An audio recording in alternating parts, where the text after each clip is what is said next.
Assalamualaikum warahmatullahi wabarakatuh. Hari ini pula kita akan sambung untuk graf gerakan. Kita akan masuk pada topik yang kedua, iaitu mentafsir graf jarak masa dan menguraikan gerakan. Alright. So dalam graf jarak masa ada satu perkara je yang penting untuk awak belajar mentafsir. Dan kita akan buka pada papan putih. Okey, kita tengok kat sini. Okey, graf jarak masa Okey. Kita akan masuk graf jarak masa. Okey. Dalam graf jarak masa ni ada satu perkara yang awak kena belajar tentukan. Bila tengok graf je, kita dah tahu itu adalah apa pergerakan yang berlaku. Okey, yang pertama, yang satu-satunya awak kena tahu dalam graf jarak masa ialah kecerunan.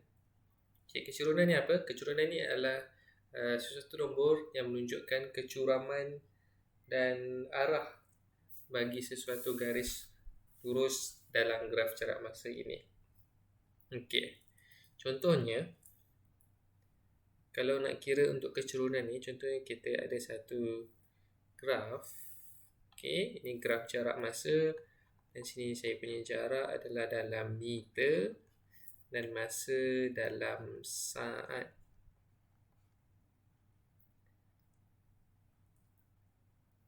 Ada satu garis yang menaik, garis lurus di sini 2 dan di sini adalah 4, 6.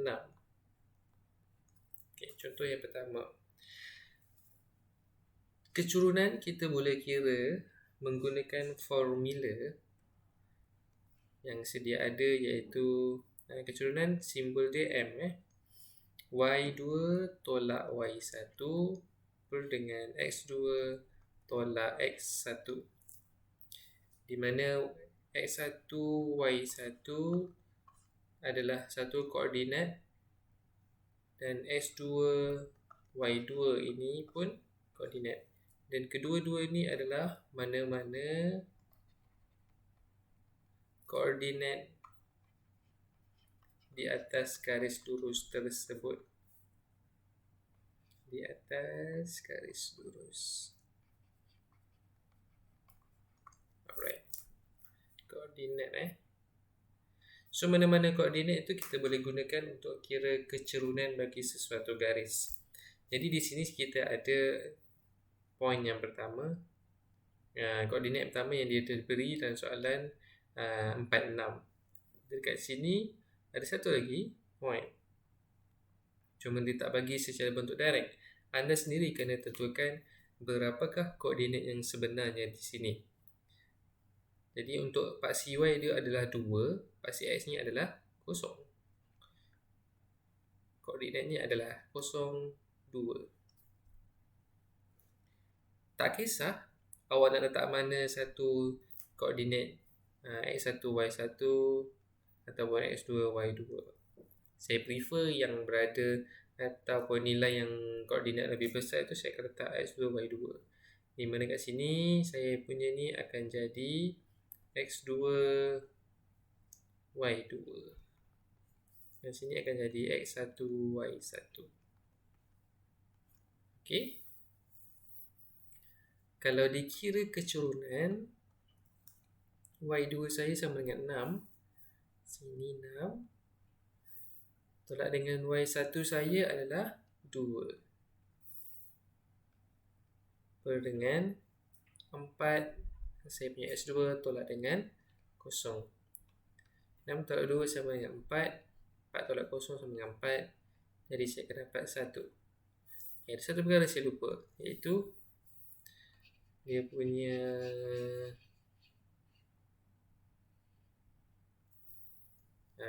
unit.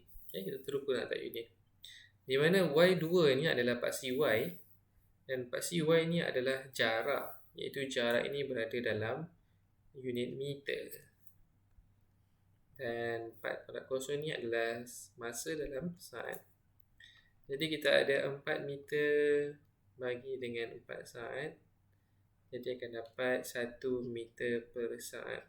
Tak muat saya pindah sini. 1 meter per saat. Okey.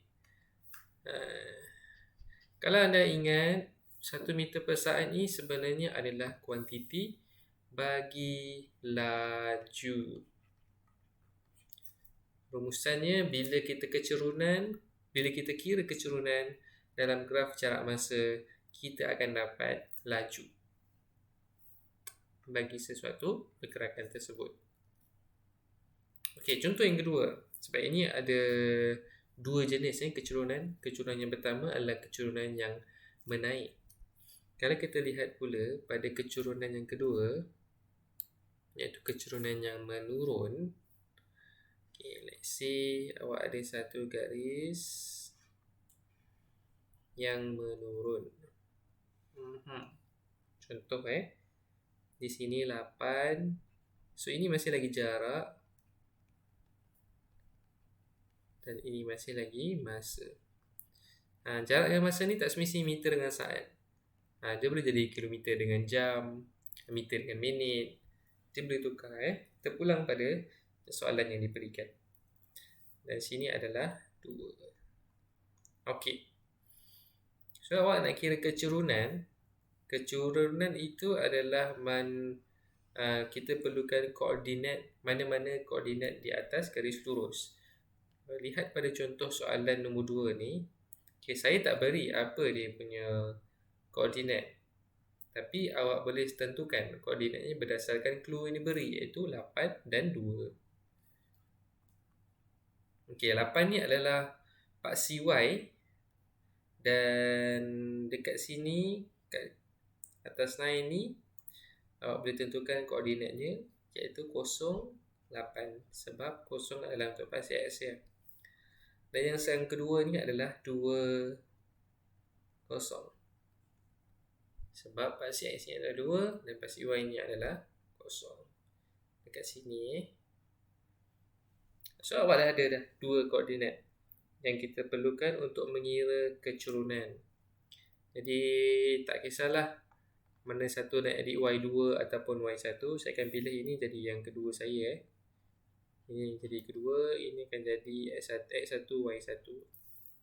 So jadi 8 tolak dengan 0 per dengan 0 tolak dengan 2. Unit ni adalah meter, ini adalah saat.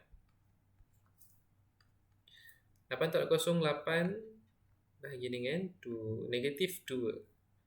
Sebablah 0 tolak negatif 2. Jawapan akhir anda akan dapat negatif 4 meter per saat. Okey.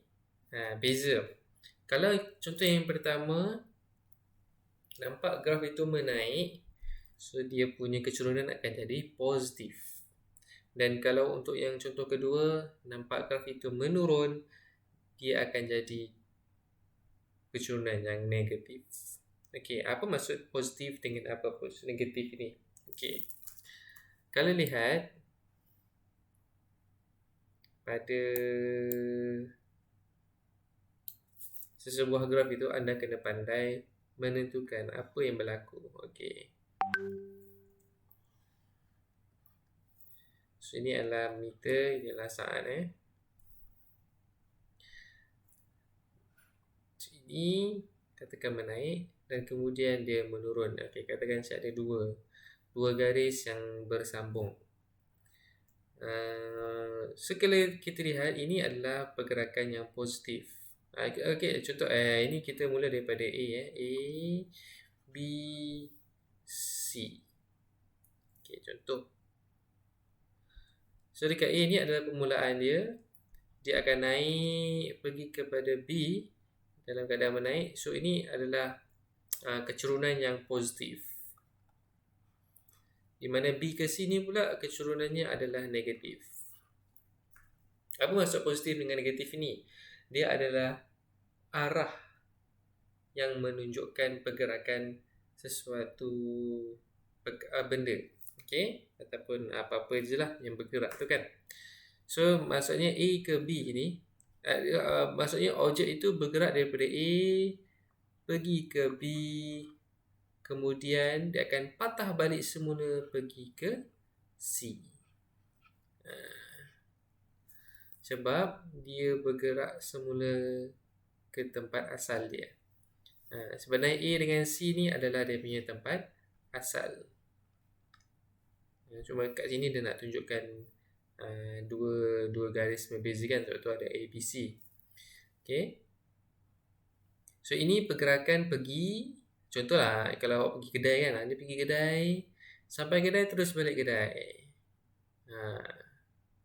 Okay. Ataupun apa, pergi mana? Awak masuk lomba lari, tapi bukan lomba lari yang 100 meter tu. Awak lari ulang alik kan. So awak lari satu tempat itu, kemudian awak patah balik semula ke tempat asal awak. Tapi dengan dua kecurunan yang berbeza lah. Yang naik ni macam landai sikit, dan yang menurun ni macam lebih curam. So nanti dia akan wujud dua kecurunan yang berbeza. Okey. Nanti kita masuk lagi dengan lebih lanjut bila kita nak belajar tentang penyelesaian masalah.